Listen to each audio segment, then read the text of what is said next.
The Tony Tukumbo Fernandez Show is all about promoting the true life and success stories of African and Caribbean achievers around the world. If there's a product or initiative you wish to share, feel free to give us a call. The number is 0788 280 9005.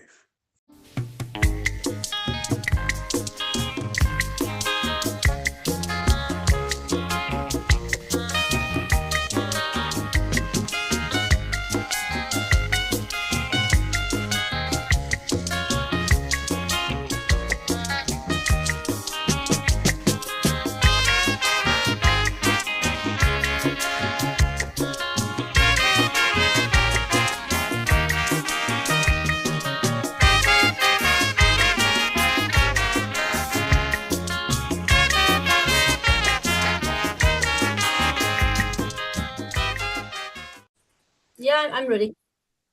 A very warm welcome to all our listeners around the world. You're welcome to the Tony Tukumbo Fernandez Show, promoting the true life stories of people making a difference around the world.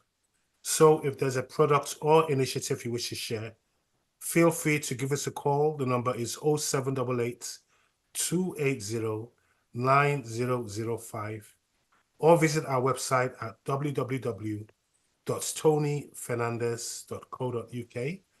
And as we approach the end of a month, happy new month to all our listeners in advance.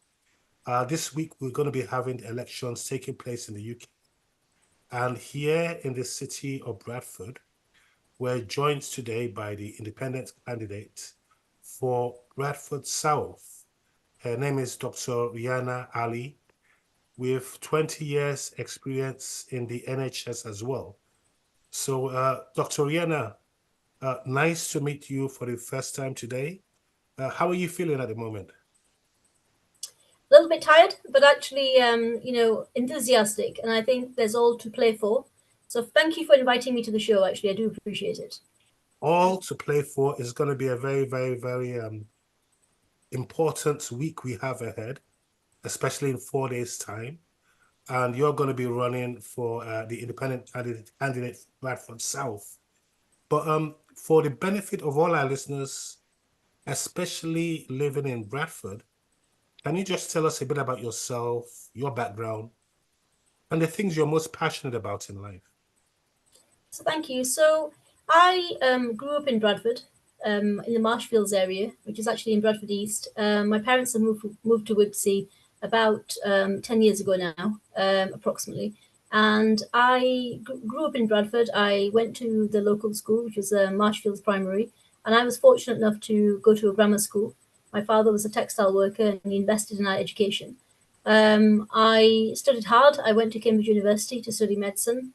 And in 2012, I started my PhD at Imperial College London.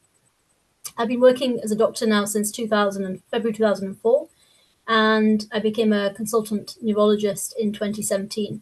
So this route is a little bit offbeat for me in the sense that I hadn't planned to go into UK politics, but certain life events have happened, and that's made me reevaluate where I think I can make the biggest impact. So about 2 years and 4 months ago, my brother was assassinated in Islamabad in Pakistan. And what I experienced at the hands of the MPs was quite disgraceful. So I received very little help from any of them. And my sister lived in Naz Shah's constituency. My parents lived in Judith Cummings' constituency in Bradford South. I had uncles and other family in Bradford East. And myself at that time, I was in Leeds. So I had Richard Bergen, who was another Labour MP. And essentially, we had the door slammed in our faces. And what I learned was that it didn't matter who you were, how articulate you were, what you knew about the legislation. You couldn't get past what I consider arrogance and the almost contempt that you felt that these MPs had for their constituents, actually. And if I was given that treatment, then lots of other people were. So that's the kind of background. I have been through every institution in terms of trying to get help, whether it's the British High Commission, the Foreign Office, where I was thrown out with my sister, actually, incidentally. We had to protest abroad, and I received no help. And I think it's that desire for justice. So we are still pursuing justice for my brother. And I think that there needs to be accountability in certain institutions, and there isn't any. And I find that people who are already in positions of power are content to keep that power. But with power, I feel, comes responsibility. And that's often lacking. And that, I think, is probably what's led, in part, that's the background to how I decided to enter politics. The trigger, if you like, was probably Palestine in October. Obviously, Palestine is not a new issue. Atrocities happen daily there, and they have been doing since 1948 or even prior to that. But I think the sheer extent of the horror, the atrocities, the magnitude of what you were seeing, and yet these MPs were silent. And my view is that if you can be so silent when kids are being slaughtered, never mind the adults, if kids, innocent, kids are the most innocent of all of us. They are sinless. And if you can watch kids being slaughtered and not feel something, not feel that trauma, not feel moved, then just what kind of individual are you? And I was struck by the fact that the MPs in Bradford was silent when every international norm was broken by Israel, and they wouldn't speak up. And this is where there's vast abuse of power, in the UK. So we have a very strong Israel lobby, and no one speaks out to it. So that's what was the trigger, if you like, into politics. And obviously, there's many local issues. Although I've lived in other places and worked elsewhere, Bradford is home to me. And yet Bradford's been run to the ground. And I do feel that. I feel that if you go into the city centre, it's been completely decimated. The NHS nationally is a huge problem, and yet Labour's not going to provide the solution because Labour's going to continue the privatisation plan. In Bradford, we have a crime issue, we have an antisocial behaviour issue, and yet those issues aren't being tackled. There's littering issue, there's the problem with education, our schools are below par, and yet that investment isn't incoming. I just feel Bradford always gets left behind. It gets, I call it, the second cousin of Leeds and Manchester. They get the investment, and we don't get any in Bradford. And yet so what you need an advocate for that. You need someone who feels passionate about Bradford and who will speak up for Bradford. And yet Judith Cummings has been the MP for 9 years, and I was quite struck by her election leaflet. So, and I found it quite amusing actually, that if you've been the MP for 9 years, the only boast in 9 years is that you put forward a fireworks bill. Okay? And that you're going to bring about change. Now, the call for election came as a surprise to people around the country, especially for preparations as well. So what's the campaign for you been like so far? What have you learned about yourself in the journey as well? Yeah, very, very busy, very, very intense. We're talking probably 16, 17-hour days because everything is done by a smaller team. We don't have the resources of the Labour team or the Tory team who have things done for them. So, from design of posters, design of flyers, content of flyers, everything is done by me. But, there's a learning experience involved. But I feel that what I'm struck by is that people are liking the message on my election flyer. So what have you learned about yourself in this short process so far? I mean, I'm used to working long hours. I've always felt I'm being pretty resilient. And this campaign, this very intense campaign, requires that resilience. But I feel pretty passionate that I think it should be done. I think it's time for real change. And I think that, it's time to boot Judith Cummings out, because I think we need to have, the way I see it is that either we're going to have change through the political system and people are going to vote for change, or they're going to have to revolt at some point because the status quo isn't acceptable. And now British people aren't revolutionary by spirit. So, let's do it at the ballot box. And I think let's try and elect candidates who will be different, because, we've had Judith Cummings in Bradford for 9 years, since 2015. And this is, I don't know if you know this fact, but Labour have been in charge of Bradford South since 1945.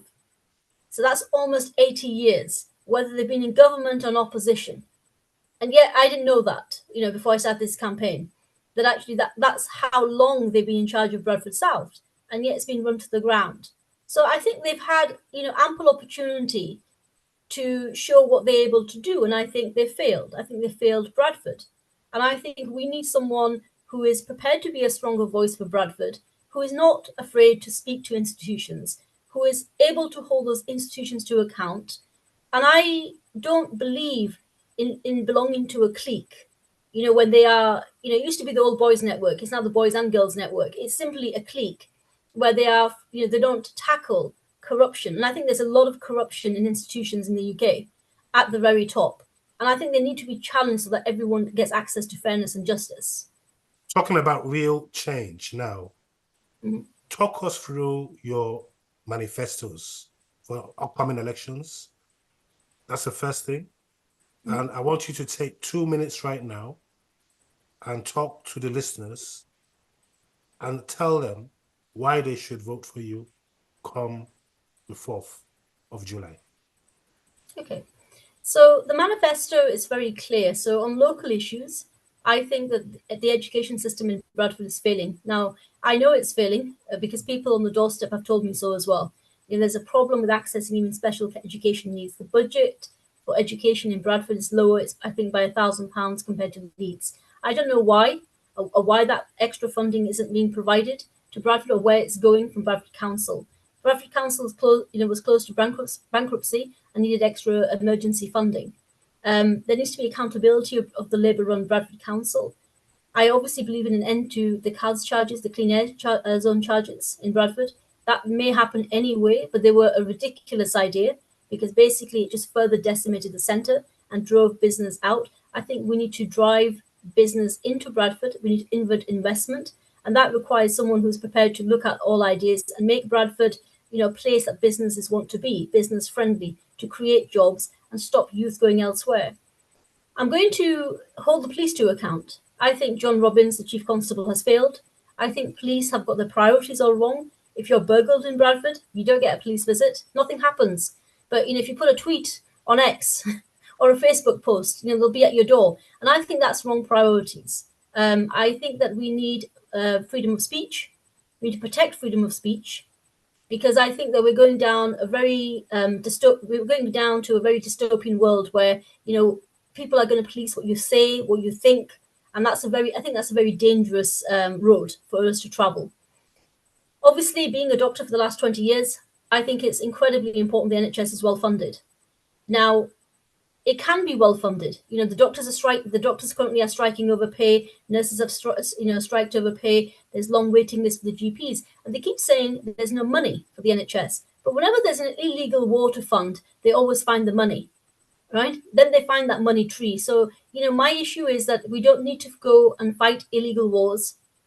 We don't need to go terrorize other countries. We need to really invest in our own people in the UK, and that's really the agenda on which I'm standing. So why people should vote for me? Well, I've worked in the NHS for 20 years. I've been professional. I've been competent. And that's what you need really to be an MP. You need to be professional, you need to be competent, and you need to want to work and basically work for your constituents. So rather than work for patients, I'll be working for my constituents, and you need to be accessible. Now, my view is that the Labour MPs, particularly Judith Cummings, hasn't been accessible. I have personal experience of that, where they are inaccessible, they don't come to meetings. Just about a week ago, there was a meeting in Wibsey to which all councillors and MPs were invited, looking at the problems of parking in Wibsey and antisocial behaviour. The Labour councillors and Labour MP didn't turn up. The independents turned up and the other challengers turned up, but the Labour MP didn't turn up. Now, I asked for hustings so that people in Bradford South, just as people in Bradford West were able to see what was on offer and who they might want to vote for. There should be a debate of ideas and someone's record.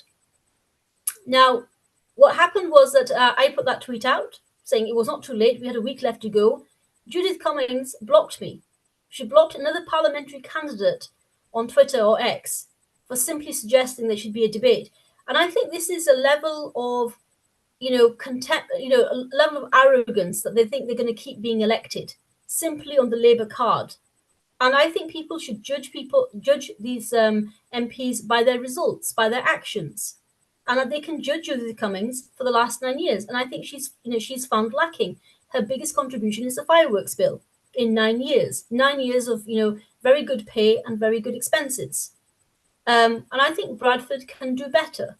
So I think it's time to give other people an opportunity, start thinking outside the box, because you can't keep doing the same thing again and again and expecting a different result. So I'm saying to people, look, you need to vote for real change. And I accept that politicians lie. Okay, I never voted before. But this time, I honestly do think that people in Bradford South have an option. They have an option who's not someone who wasn't planning to go into UK politics, someone who doesn't particularly like the politicians at all. In fact, the vast majority of them, I think they're crooks. But I'm going in because I think that there are things to be done, and I think people of my background, people like me and we should stand forward because I think we can do better than the current lot. Well, Dr. Rehiana Ali, it's wonderful speaking to you this evening. Keep shining all the way and Thank keep you. us posted of your initiatives. And God bless you. Thank you so much, Tony. Yeah, thank you for the opportunity.